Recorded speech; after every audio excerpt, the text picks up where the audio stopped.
Jade, j'ai une question pour toi.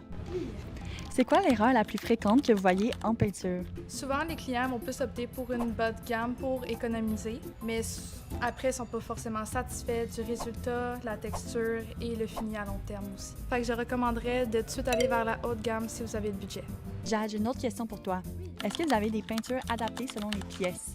Oui, on a dans le fond de la peinture ici pour cuisine, salle de bain avec un anti-moisissure à l'intérieur. Nous avons aussi pour armoire et meubles à base d'émail qui est plus résistant et portes et moulures aussi à base d'émail. Nous avons aussi des peintures pour les planchers, pour les murs et les plafonds.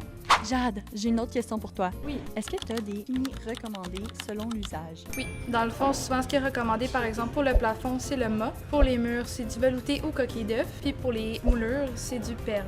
Les portes incluent aussi avec les moulures. Plus que c'est illustré, plus que les imperfections vont paraître, mais c'est plus lavable. Tandis que plus qu'on va dans le mat, les imperfections vont moins paraître, mais parfois ça peut être moins lavable, tout dépendamment de la qualité de la peinture. Dernière question, est-ce que ça existe des options plus écologiques ou sans odeur? Ça tombe bien, j'en ai juste ici. Dans le fond, avec la Beauty Tone Pure, c'est un produit super populaire partout au Canada. Elle est faible odeur, en plus d'être bon qualité-prix. Donc, c'est sûr que j'opterais beaucoup plus sur celle-là pour la faible odeur.